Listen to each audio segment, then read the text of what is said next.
Bristol provides quality education with affordable price. Hello everyone, আশা রাখছি সবাই ভালো আছো। আজ আমরা ক্রিস্টাল একাডেমির ইউটিউব চ্যানেলে ত্রিপুরার এবং বাংলা ভাষাতে যারা আমরা পড়াশোনা করি তাদের সবার জন্য একটা বলতে পারো একটা সিরিজ লঞ্চ করা হবে। এই সিরিজটাতে অলমোস্ট ক্লাস 8 থেকে শুরু করে একেবারে ক্লাস 12 অবধি সবগুলো বিষয়ে আমরা ভিডিও লেকচারের মাধ্যমে তোমাদের পড়াবো, ঠিক আছে?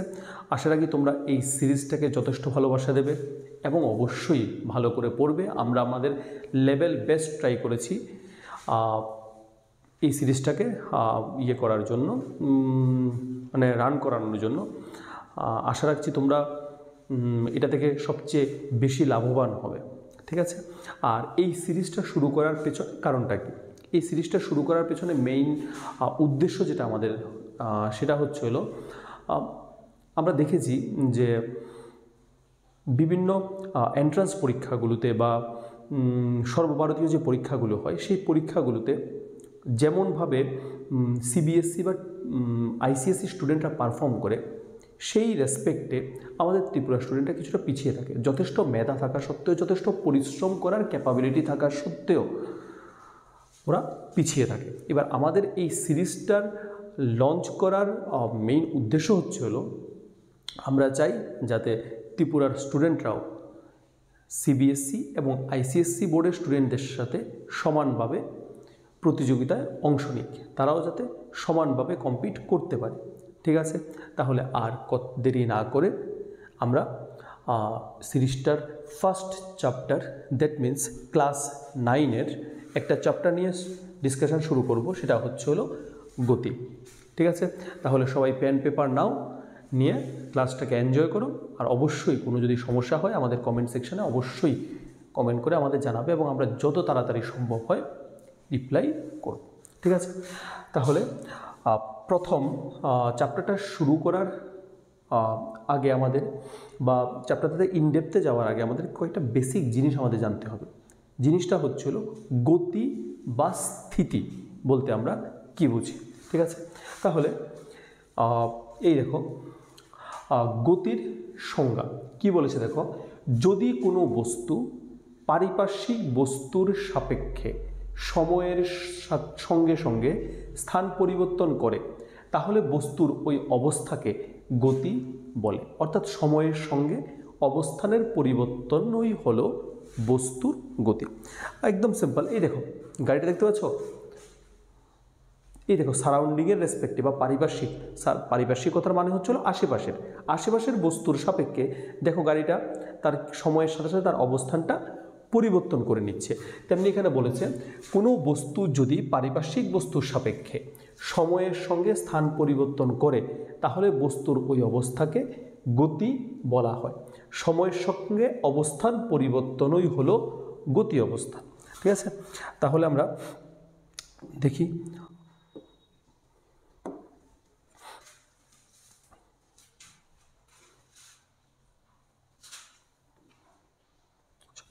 লেটস সাপোজ এখানে আমরা একটা গাড়ি নিলাম, ঠিক আছে? গাড়িটা এখন তার কোন পজিশনে আছে? তার এ অবস্থানে আছে। এ অবস্থানে থেকে কোন দিকে গতিশীল?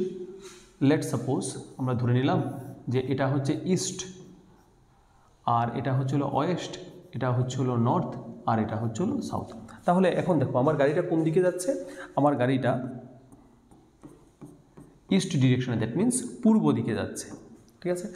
এবার দূরে এখানে কোথাও রাম দাঁড়িয়ে আছে, ঠিক আছে? তাহলে ভালো করে দেখো, প্রথমবারে গাড়িটা ছিল এখানে, একটু পর গাড়িটা চলে আসলো এখানে, দেন কিছুক্ষণ পর গাড়িটা চলে আসলো এখানে। আর রাম তার হাতের ঘড়িতে দেখছে যে কয়টা বাজছে, ঠিক আছে? তার মানে রাম প্রথমবার দেখলো, লেট সাপোজ তার ঘড়িতে যখন 8টা বাজলো, সকাল 8টা, তখন গাড়িটা কোথায় আছে? লেট সাপোজ এখানে আছে, কোন পজিশনে? এ প্রাইম পজিশনে। যখন টাইমটা চেঞ্জ হয়ে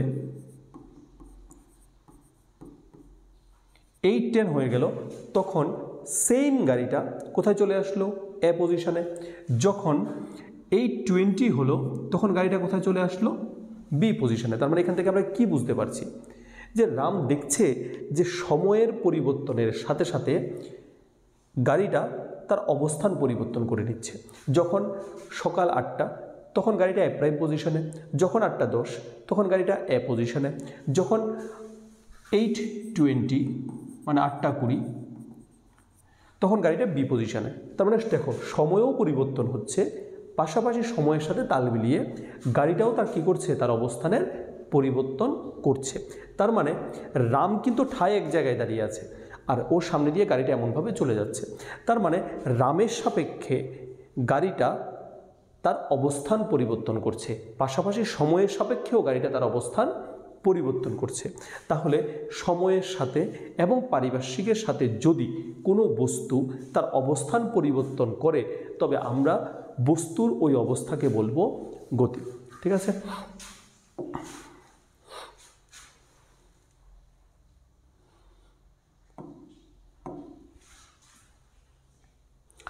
ঠিক আছে, তাহলে দেখো কোনো বস্তু যদি পারিপার্শ্বিক বস্তুর সাপেক্ষে সময়ের সঙ্গে স্থান পরিবর্তন করে, তাহলে বস্তুর ওই অবস্থাকে গতি বলা হয়। অর্থাৎ সময়ের সঙ্গে অবস্থান পরিবর্তনই হলো গতি।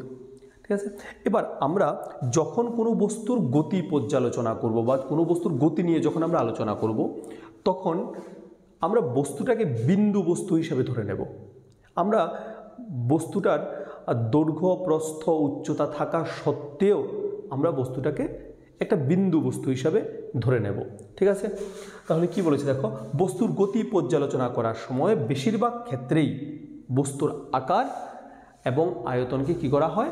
উপেক্ষা করা হয়। অর্থাৎ বস্তুকে বিস্তারহীন কণা, বিস্তারহীন কণা মানে হচ্ছে হলো বিন্দু বস্তু। ঠিক আছে, বিস্তারহীন মানে বিন্দুবৎ। ঠিক আছে, অর্থাৎ বস্তুকে বিস্তারহীন কণা হিসাবে বিবেচনা করা হয়। যেমন একটি গাড়ি অবস্থান ও গতিবেগ নির্ণয় করার সময় গাড়িটিকে একটি বিন্দু কণা হিসাবে ধরা হয়, কারণ গাড়িটির গতি পর্যালোচনার জন্য এর আকার বা আয়তন জানার কোনো প্রয়োজনীয়তা নেই। তাহলে এখান থেকে আমাদের যেটা মনে রাখতে হবে যে গতি কাকে বলা হয়? সময়ের সাপেক্ষে, পারিপার্শ্বিকের সাপেক্ষে অবস্থান পরিবর্তনই হচ্ছে হলো গতি।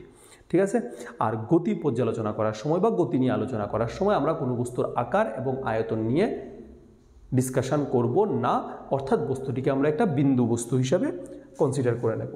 ঠিক আছে, আর যে সকল বস্তু সময়ের সাপেক্ষে এবং পারিপার্শ্বিকের সাপেক্ষে তার অবস্থান পরিবর্তন না করে, যদি করে তবে গতিশীল বস্তু, যদি না করে তবে আমরা তাকে বলবো স্থিতিশীল বস্তু বা স্থির বস্তু। তাহলে দেখা যাক নেক্সট স্লাইডে। এই দেখো, এখানে দেখো এই রাস্তা দিয়ে তুমি আজকে হেঁটে যাও, নেক্সট দিন হেঁটে যাও, এর পর দিন হেঁটে যাও, কিন্তু ঘরটাকে তুমি জায়গাতেই দেখতে পাবে। তার মানে পারিপার্শ্বিকের সাপেক্ষে এই গাছপালাগুলোর রেসপেক্টে সময়ের পরিবর্তনের সাথে সাথে ঘরটা তার অবস্থান পরিবর্তন করছে না। এজন্য ঘরটাকে আমরা বলবো স্থির বস্তু। কার সাপেক্ষে? ওর পারিপার্শ্বিকের সাপেক্ষে। ঠিক আছে, আর এখানে দেখো মেসি দেখো ফুটবল নিয়ে সারা মাঠে দৌড়ে বেড়াচ্ছে। তাহলে এখন মেসি এই জায়গায় ফুটবল খেলতে খেলতে একটু পরে এই জায়গায়, ফুটবল খেলতে খেলতে আরেকটু পর এখানে, মানে সময়ের সাপেক্ষে এবং পারিপার্শ্বিকের সাপেক্ষে মেসি একটু পর এখানে, একটু পর এখানে, একটু পর এখানে, একটু পর এখানে, মিন্স মেসি তার অবস্থানটাকে বারবার বারবার সময় এবং পারিপার্শ্বিকের সাপেক্ষে পরিবর্তন করছে। তার মানে এখানে আমরা সময় এবং পারিপার্শ্বিকের সাপেক্ষে মেসির যে অবস্থা সেটাকে গতি অবস্থা বা গতিশীল অবস্থা হিসাবে বলতে পারি। ঠিক আছে, তাহলে পুরো জিনিসটাকে যদি আমরা সামারাইজ করি, তাহলে আমরা এখানে দুটো জিনিস শিখলাম। একটা হচ্ছিল গতিশীল অবস্থা বা গতিশীল বস্তু, আরেকটা হচ্ছে হলো স্থিতিশীল অবস্থা বা স্থির বস্তু। এবার গতিশীল অবস্থা কাকে বলা হয়? সময় এবং পারিপার্শ্বিকের সাপেক্ষে যদি কোনো বস্তু ওর অবস্থানটাকে পরিবর্তন করে নেয়, তবে আমরা বলবো যে বস্তুটা গতিশীল বস্তু, আর ওর অবস্থাটাকে আমরা বলবো গতিশীল অবস্থা বা গতীয় অবস্থা। আর সময়ের সাপেক্ষে যদি কোনো বস্তু তার অবস্থান পরিবর্তন না করে, আজকেও যে জায়গায় ছিল কালকেও সেম জায়গায় থাকবে, এর পরদিনও সেম জায়গায় থাকবে, তুমি ওই জায়গাটার সামনে বাইক নিয়ে গেলেও সেম জায়গায় দেখবে, গাড়ি নিয়ে গেলেও সেম জায়গায় দেখবে। যেমন তুমি তোমার স্কুলের সামনে দিয়ে সাইকেল নিয়ে যাও, স্কুলটাকে সেম জায়গায় দেখবে, গাড়ি নিয়ে যাও সেম জায়গায় দেখবে, এরপর দিন তুমি স্কুটি নিয়ে আসো সেম জায়গায় দেখবে। তার মানে পারিপার্শ্বিকের সাপেক্ষে এবং সময়ের সাপেক্ষে তোমার স্কুলের অবস্থানের কোনো পরিবর্তন নেই। এই জন্য তোমার স্কুলটা হচ্ছিল একটা স্থির বস্তু, আর ওর অবস্থাটাকে আমরা বলবো স্থিতিশীল অবস্থা। ঠিক আছে, ওকে। এখন আমরা যে জিনিসটা নিয়ে আলোচনা করব সেটা হচ্ছিল নির্দেশ বিন্দু। এবার নির্দেশ বিন্দু জিনিসটা কি? আমরা বস্তুর গতিও পড়েছি আর বস্তুর স্থিতি সম্পর্কেও জেনেছি। ঠিক আছে, যদি কোনো বস্তু সময় এবং পারিপার্শ্বিকের সাপেক্ষে অবস্থান পরিবর্তন করে তবে আমরা বলবো গতিশীল বস্তু, যদি না করে তবে আমরা বলবো স্থির বস্তু। ঠিক আছে, তার মানে বস্তুর গতি বা স্থিতিকে যখন আমরা বিবেচনা করি তখন সব সময় যে কোনো একটা বিন্দুর সাহায্য নেই, যে কোনো একটা বিন্দুর সাপেক্ষে বা যে কোনো একটা বিন্দুর সাহায্যে বলি যে এই বিন্দুর সাপেক্ষে গাড়িটা চলছে, এই বিন্দুর সাপেক্ষে গাড়িটা দাঁড়িয়ে আছে। যেমন ধরো লেটস সাপোজ একটা এক্সাম্পল দিলে ভালো করে বুঝবে। ঠিক আছে, তাহলে এটা হচ্ছে একটা রাস্তা, সরল রৈখিক রাস্তা বা সোজা রাস্তা এটাকে আমরা বলি। আর মনে করো এখানে তুমি একটা বিন্দু কল্পনা করেছো, এই যে। ঠিক আছে, আর মন্টু কী করলো, এই সোজা রাস্তায় সকালবেলা মর্নিং ওয়াক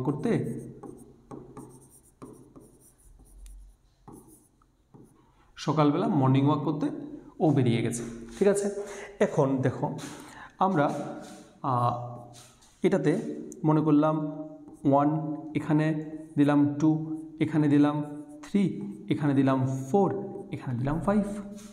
এবার মন্টু যখন স্টার্ট করলো তখন কোথায় আছে? 1-এ। কার সাপেক্ষে? এই বিন্দুটার সাপেক্ষে, ও বিন্দুর সাপেক্ষে। একটু পরে মন্টু তার 1 থেকে জায়গা পরিবর্তন করে কোথায় চলে যাবে? 2-তে চলে যাবে। একটু পরে 2 থেকে কোথায় চলে যাবে? 3-তে। 3 থেকে কোথায় চলে যাবে? 4-এ। 4 থেকে কোথায় চলে যাবে? 5-এ। আর তুমি দূরে দাঁড়িয়ে মন্টুর এই অবস্থাটা দেখছো। কি? মন্টু ও বিন্দুর সাপেক্ষে একবার 1-এ আছে, ও বিন্দুর সাপেক্ষে একবার 2-তে চলে গেল, দেন 3-তে চলে গেল, দেন 4-এ চলে গেল, দেন 5-এ চলে গেল। তাহলে তুমি মন্টুর এই অবস্থাটাকে কি বলবে? তুমি বলবে যে ও বিন্দুর সাপেক্ষে এবং সময়ের পরিবর্তনের সাথে সাথে মন্টু ওর অবস্থানটাকে বারবার পরিবর্তন করে নিচ্ছে। তার মানে এখানে তুমি মন্টুর যে অবস্থান পরিবর্তন হয়েছে এটা বোঝানোর জন্য তুমি কার হেল্প নিয়েছো? ও বিন্দুর হেল্প নিয়েছো কিনা বলো? যেহেতু ও বিন্দুর হেল্প নিয়েছো তাহলে এই জন্য ও বিন্দুটাকে বলা হবে নির্দেশ বিন্দু, কারণ ও বিন্দুটা এখানে বোঝাচ্ছে যে ও বিন্দুর সাপেক্ষে মন্টু বারবার ওর অবস্থান পরিবর্তন করে নিচ্ছে। ঠিক আছে, আর মনে করো এখানে একটা দোকান আছে। ঠিক আছে, তুমি এখানে দাঁড়িয়ে দেখছো মন্টুর অবস্থা। মন্টু কোথায় আছে?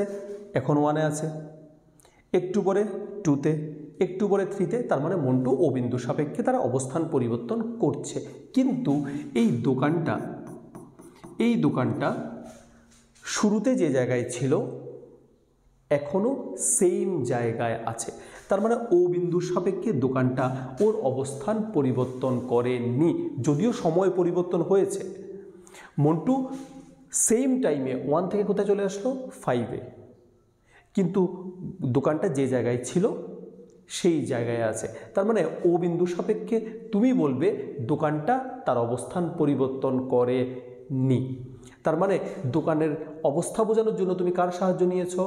ও বিন্দুর সাহায্য নিয়েছো। এখানে এই ও বিন্দুটাকে বলা হয় নির্দেশ বিন্দু। তার মানে যে বিন্দুর সাপেক্ষে আমরা কোনো বস্তু স্থির আছে না কোনো বস্তু গতিশীল অবস্থায় আছে সেটা বলতে পারি, সেই বিন্দুটাকে আমরা বলবো নির্দেশ বিন্দু। যেমন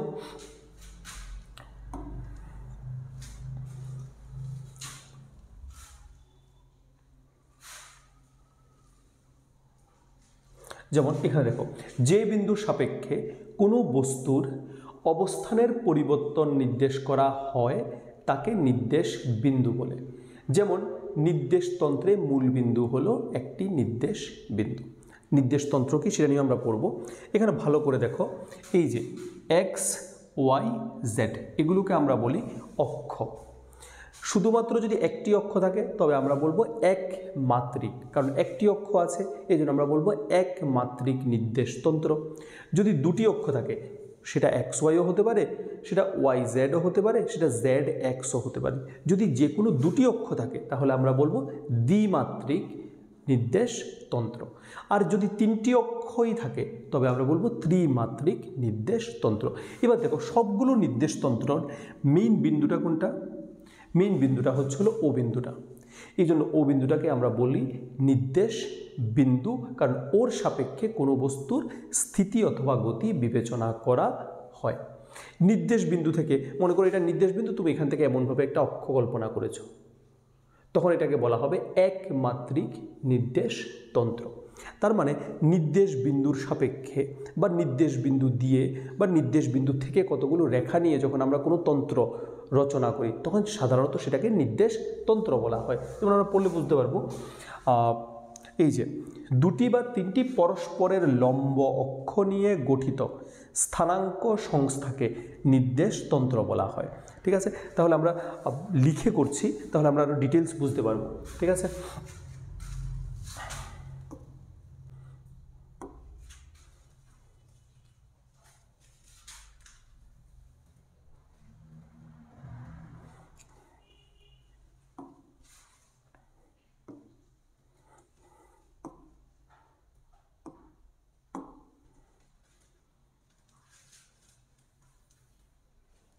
এই যে দেখো, ধরো এটা হচ্ছে হলো আমার নির্দেশ বিন্দু। এবার নির্দেশ বিন্দু থেকে তুমি যদি এমনভাবে একটা অক্ষ কল্পনা করো এবং এটার যদি নাম দাও এক্স অক্ষ, তখন এটাকে আমরা বলবো একমাত্রিক নির্দেশতন্ত্র। শুধু এক্স অক্ষ থাকলেই যে একমাত্রিক হবে এমন কোনো কথা নেই, তুমি ওয়াই অক্ষকেও নিতে পারো। তখন ধরা হবে যে এক্সটা নেই। ঠিক আছে, তখন ধরা হবে এক্সটা নেই। যেমন ধরো এটা হচ্ছে নির্দেশ বিন্দু, যেমন যদি শুধু এক্স থাকে তখন আমরা এটাকে একমাত্রিক নির্দেশতন্ত্র বলবো।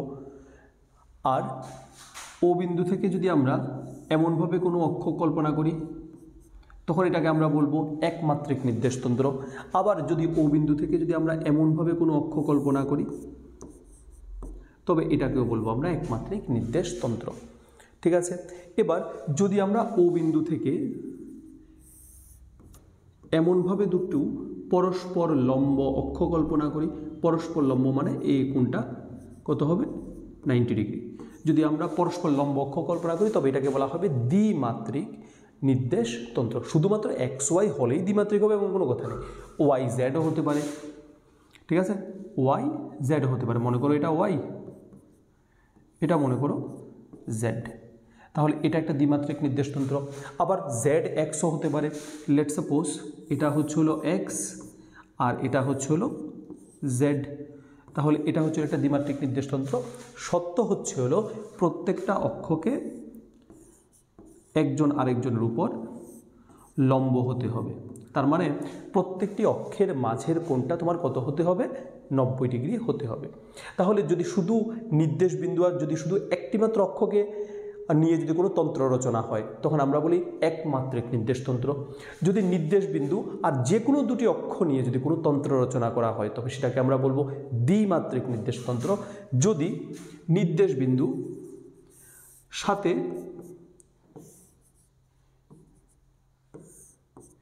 তিনটি অক্ষ নিয়ে কোনো তন্ত্র রচনা করা হয় তবে সেটাকে বলা হবে ত্রিমাত্রিক নির্দেশতন্ত্র। ঠিক আছে, তাহলে এই যে এখানে দেখতে পাচ্ছ এটাকে বলা হবে একমাত্রিক নির্দেশতন্ত্র বা ওয়ান ডাইমেনশনাল সিস্টেম। ইংলিশে যদি বলে ওয়ান ডাইমেনশনাল সিস্টেম। এখানে এটাকেও বলা হবে ওয়ান ডাইমেনশনাল সিস্টেম, কারণ এখানে আমি একটা অক্ষের সাহায্য নিয়েছি। এখানে এটাকেও বলা হবে ওয়ান ডাইমেনশনাল সিস্টেম, কারণ এখানে আমি একটা অক্ষের সাহায্য নিয়েছি। এখানে দেখো আমি দুটো অক্ষের সাহায্য নিয়েছি, এই জন্য এটাকে বলা হয় দ্বিমাত্রিক নির্দেশতন্ত্র বা টু ডাইমেনশনাল সিস্টেম।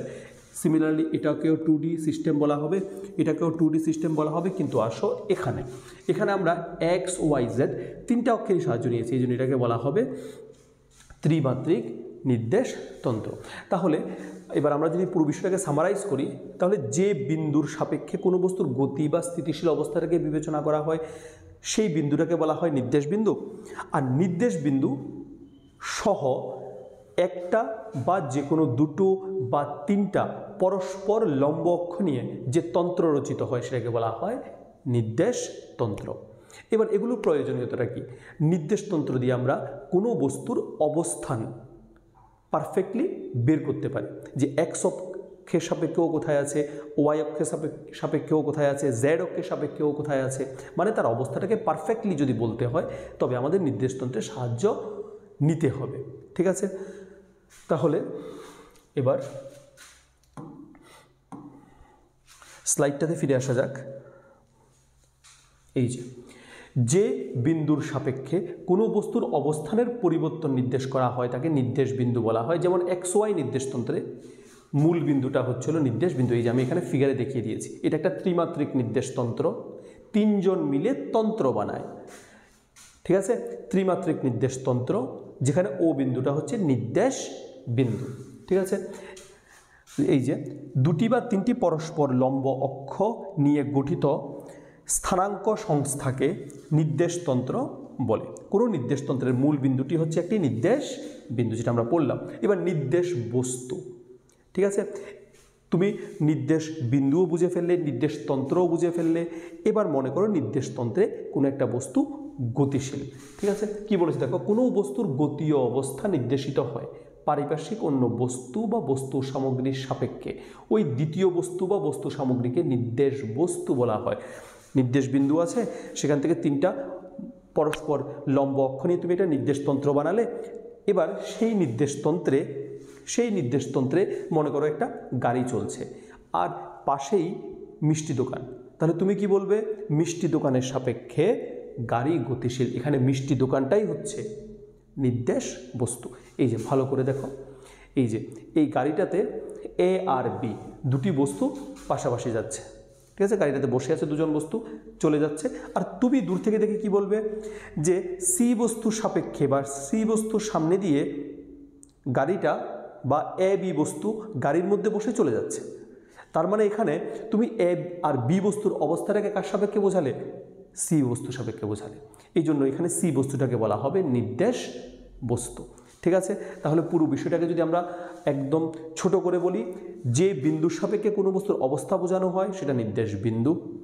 নির্দেশ বিন্দু সহ একটি, দুইটি বা তিনটি অক্ষ বা পরস্পর লম্ব অক্ষ মিলে যে তন্ত্র গঠিত হয় বা যে সংস্থা গঠিত হয় সেটাকে বলা হয় নির্দেশ তন্ত্র। আর নির্দেশতন্ত্রে থাকা যে বস্তুর সাপেক্ষে আরেকটা বস্তুর গতি অবস্থাটাকে বিবেচনা করা হয় সেই দ্বিতীয় বস্তুটাকে বলা হয় নির্দেশ বস্তু। সে সাথে তোমরা এই স্লাইডটাকে নোট ডাউন করে নাও, পজ করে নোট ডাউন করে নিতে পারো, এখানে সবগুলো ডেফিনেশন দেওয়া আছে। ঠিক আছে, এরপরে আমরা নেক্সট স্লাইডে দেখি কি নিয়ে ডিসকাস করছি।